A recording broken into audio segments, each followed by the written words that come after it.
my name is Jonathan. I am joining from Toronto. I am the author of Data Analysis with Python and PySpark. What we're going to be doing tonight is we're going to take a machine learning model, and for those who have been following the other streaming that I've been doing, it's going to be the same ML model which predicts if a recipe is a dessert. A very simple ML model, which we're not going to be focusing on the machine learning itself, but a little bit on how we organize our code. And what we're going to be doing today is we're going to be building an estimator as well as a transformer to help make our code a little bit more modular and use some of the niceties that PySpark provide for testing multiple models in one fell swoop. First thing that I'm going to do is I'm going to set up the REPL. It's just going to be a few moments. There we go, right? And I'm going to come back to my code over here. I'm going to start, send this code to the REPL, and while Spark is going to be starting, I'm going to talk a little bit about what the model is doing at a high level.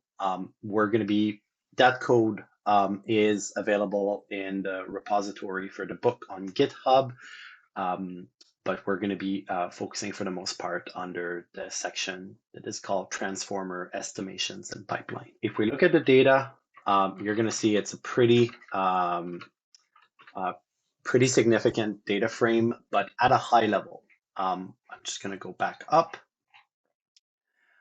We have a series of recipes with a title, rating, calories, protein, fat, sodium, hashtag cake week. So a few amount of information, qualifier. Everything from hashtag cake week all the way down to the ends are binary features. So there's 0 if not, and 1 if they are true. And basically we're taking one of those features, which is dessert over here. And this is what we make our target. We're trying to predict if it's a dessert. It's a very simple model, full disclosure, like our performance is going to be super high right off the bat. So we can focus on actually streamlining our code rather than chasing performance. So what am I doing? I am doing some column classification, basically identifying my target column, binary column, continuous column, and identifier. I'm doing this because I have so many columns that remembering which one am I using for doing my prediction can become a little bit unwieldy. So it's just a little bit of a reminder. And as I'm creating new features and removing features rather than working directly on my data frame, I just add and remove into those columns over here. I remove useless record. I remove rare features. I do variable capping, which is what we're going to be focusing on today. We're going to create an estimator that's going to be capping our variable. And rather than having those hard-coded values, we're actually going to use cross-validation to select the optimal values. And then I have my transformers, estimators, and pipeline, as well as training my model, evaluation, and feature importance. So for training the model, nothing too intense. I basically create a grid search. I'm using a logistic regression for this particular model. So I'm trying 2 parameters for the elastic net, basically a ridge or a lasso regression. And I am evaluating using the area under the receiver, the ROC curve. What are we going to be doing today? So if you look at kind of our data preparation over here, I'm basically capping my values to an arbitrary number for calories, protein, fat, and sodium. So max the calories at 3203 per portion, which is insane. Protein 170 grams, 73 grams, fat 207, and sodium approximately a little over 5.6 grams. What I'm going to want to be doing is I'm going to basically comment this code out. There we go. There it is. And I'm going to want to create a little bit the way that you see here. We have an imputer um, uh, transformer, and we have a min-max scalar here that basically gives you an estimator. What a transformer and an estimator do is, in the context of a pipeline, we have different stages that are being predefined. All of those objects are, set first, and we have input column and output column. And what we do is, rather than having a series of functions that you apply your data frame to, you're able to have a full pipeline that contains all of the necessary steps to go from your original data frame to a train model, and then you can apply it on other data set. One of the big advantages that happen out of this is that this becomes an artifact that is serializable and deserializable. So you can actually, export it and have your source of truth. You don't necessarily need to like reopen and retrain, or find a very cumbersome way to store your information. For those who've done machine learning with scikit-learn, it's extremely similar to the scikit-learn ML pipelines.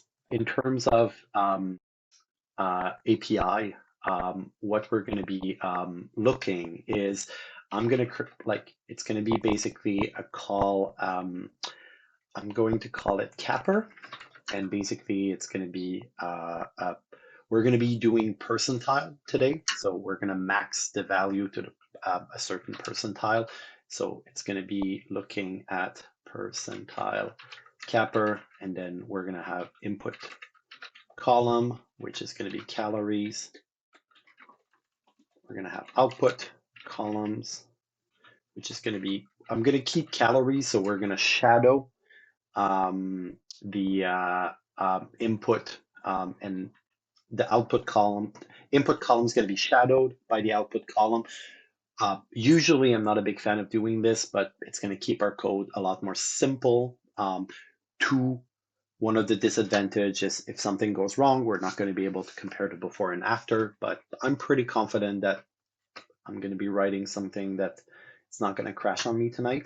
And then percentile is going to be 0.95 as an example. What I'm going to do is, I'm not going to do that into that file because it's can be a little bit difficult to intertwine everything, and I'm a big fan of moving some of the functionality into a module that I can import. So what I'm going to be doing is, I'm going to create a transformer, transformers.py.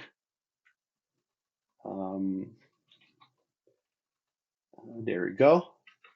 And then I'm going to zoom in like this. So the first thing that we want to do is, we want to take, we're going to create a function that's basically going to perform the work without wrapping this into a transformer.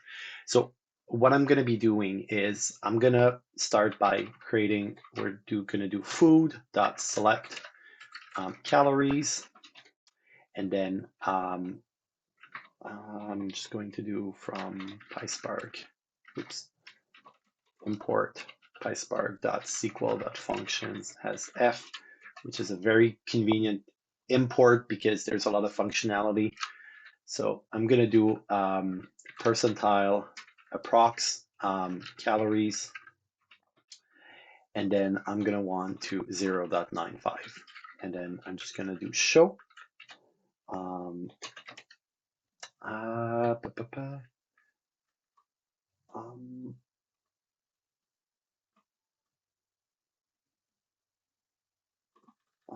There we go. I'm just going to, it's a group function, so there it is. I'm just going to, it's not going to show me, so I'm just going to, there we go. So we have our, basically what it's doing, percentile approx is going to take a full column and is going to collapse the value to the 95th percentile. So you see here, for in the case of calories, we're 1315, and just for giggles, what's going to happen if I'm doing this on the other end? 99 percentile is 3184. So we were actually quite close to the 99 percentile when I hard coded the value. And this is pretty much it. Like, this is basically the functionality that we want to be able to do. Now we're going to have fun creating a transformer that's going to be taking a capping value, in that case 1315 or 3194 or any kind of value, and is going to transform our data frame. And once we're going to be having this, we're going to go back and we're going to create an estimator that once you're going to pass the column calories, it's going to generate that transformer. So I'm going to go along the way and I'm going to be testing and showing. It can be a little bit hard to understand when you're not seeing exactly how it works, but I'm going to try to be like as principled as I can. So, all right. So the first thing that we're going to be doing is I'm going to use this a little bit to do some design. What do I need to do? So basically my transformer, what my transformer needs is I'm going to need an input column that I'm going to call input call. I'm going to need an output column. So what's going to come out? And basically I'm going to need a value. So the percentile is calculated based on the content of the column that's going to be passed as an input. But one of the rule of transformer is that a transformer data comes in and transform data comes out, and you cannot do a computation based on the data, because as you're going to be doing this, remember that at transform time, you're using data that you're going to make predictions on. So you can't use that in order to compute, for instance, the 99 percentile. It's not going to be consistent. So from a machine learning perspective, we're giving the instruction that you need to take the 95th percentile and cap all of the values. It's going to use the training data, compute a value, which is going to be, let's say, 1315, and then it's going to store it into the transformer. So we have basically a value that's going to be called, we're just going to call it a cap value. Now our estimator will have same thing, an input column that's going to be used, and we're going to have a percentile that's going to be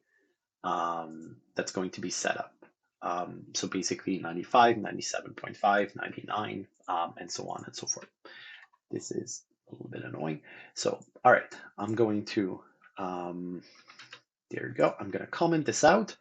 So basically, what we're going to have to do, our estimator, although our estimator doesn't really need an output column, we're going to have to add one implicitly, because we're just going to pass it down to our transformer. So output call, I'm just going to put an asterisk over there. We have our function, we have our parameters, our params for using PySpark's nomenclature. We're ready to start coding. All right, so what I'm going to be doing is the first thing that I'm going to be looking is because input call, output call, the percentile in the estimator is going to make its way into the transformer, because we keep the full flow to make sure that this is being kept forward. We're going to create a helper class, and this is what I'm doing in chapter 14 of my book, that basically is going to contain all of those parameters. So a big difference when you're using transformer and estimator in PySpark is that the parameters are object in themselves. They're not just like, argument that you pass to the constructor. We're doing this because the parameters need to have a little bit of documentation as well as a value attached to them, and creating an object, even very lightweight, helps with carrying this this self-documentation a little bit further over. So I'm going to show you once we're going to have our transformer done, what it looks like and how we can use this to our advantage. I'm going to ask you guys to bear with me for approximately 10 minutes. Percentile, capper, params. All right, so I have this, and what I'm going to be doing is there's a couple of parameters that are helpers that you can use. So input call, output call, they're so popular that Spark provides you with like a class that you can inherit from called the mixin, for those who are familiar with Scala. That basically is going to give you the right setup for using those columns. So I'm not going to create the input call parameter by hand or the output call parameter by hand. I'm just going to inherit from as input call and has output. Output call. There we go. And I'm using something that basically gives me like auto import at the top. It's pretty convenient, but it comes from the package PySpark ML param shared. This package doesn't have a phenomenal documentation online, so I would say if you want to have a look at what it does, it's pretty transparent. It's going to be very similar to what we're going to do for our own mixin, but you can go and look the source code. I found it to be quite helpful. And then in order for our pipeline to be serializable and deserializable, we're going to have to add two additional classes, which are called default params readable, and then default params writable. And this has to do with this has to do with how Spark works. Because we're on the Java virtual machine, there's always serialization and deserialization that happens, and things need to be portable. So Spark is offering kind of a cross-language way to be able to store that information. At the end of machine learning, we're not storing necessarily the complete program. We're storing just the parameterization of the pipeline, and then Spark rebuilds the pipeline from scratch using the parameters when you're going to be reading it. Now, basically, implicitly, our class has input call that is defined and has output call that is defined. So what we're going to be doing is we're going to be adding percentile, and then bear with me. We just have to follow the convention.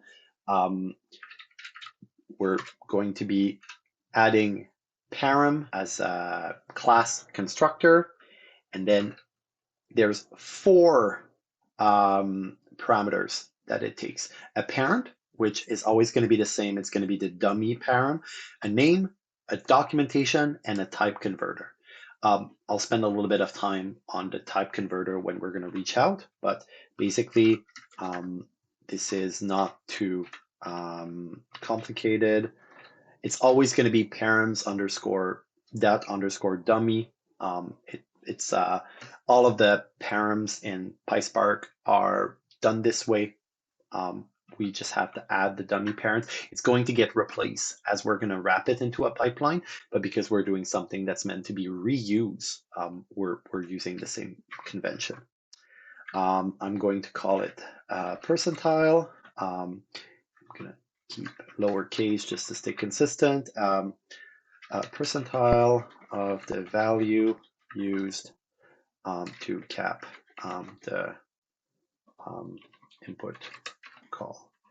By default, we're going to make it 95%. And then the type converter,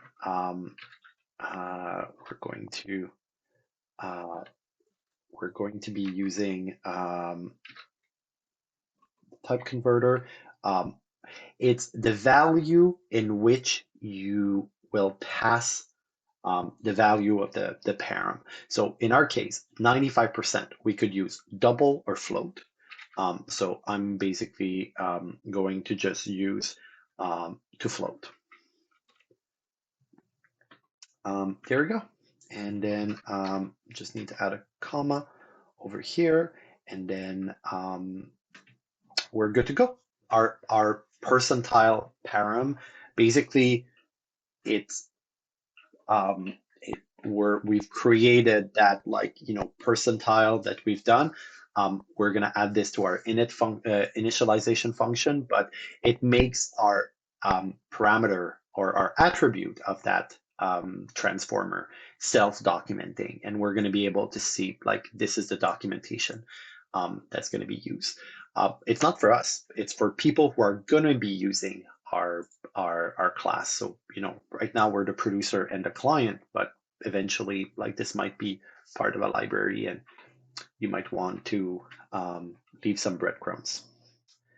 All right, the other thing that we're going to have to do is our initialization function.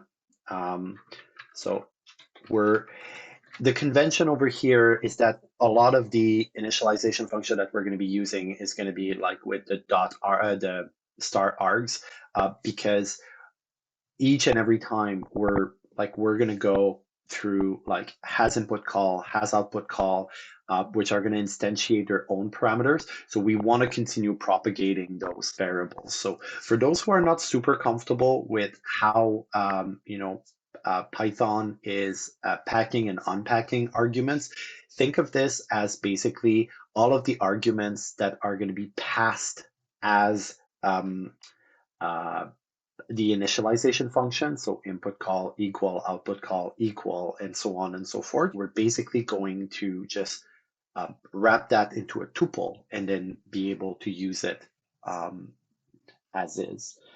It's very convenient when you're inheriting from a class that doesn't necessarily going to take the same parameters, which isn't the case here. And it's a very strong set of convention. I'm going to be doing this quite a lot, saying you need to do this because this is how the API works. I know it's a little bit annoying, but it makes everything work in a consistent fashion, which in the case of ML code is really, really welcome. So I'm going to start with calling the superclass, which is going to be, in our case, has input call, has output call, default param readable, default param writable, and then I'm going to be do a method that I'm going to be defining right after, but percentile equals 0.95. So basically, we cannot just say self.percentile equals 0.95. We would have to, like, set the param and do, like, the whole kind of thing. But as you can see, there's no option for us to, like, add a value over here. So we have to basically set our do our setup this way. So this basically set default is basically coming from a param superclass, which is imported through the has output call and has input call. So it shows here that like, there's a little squiggly line. That's just a limitation of the type checker that I'm using, but we don't have to worry about this. It's to be expected. And the last thing that I'm going to be doing is something that is horrific from a Python perspective, but I'm going to create a getter. So for those who have done Java, each method there's always a getter and a setter, so that you can access private members of the class. We're doing the same thing, and this is to be consistent with other language. Spark is being done in Scala and Java. There's also bindings for R, .NET, Julia. The ML pipeline, they've decided to use that API, and it's kind of a great equalizer. So the code is not super Pythonic, but it's something that we have to do. So we're going to use self get or default, which comes as well from the superclass that we're inheriting, and then self percentile. There we go. And this is it.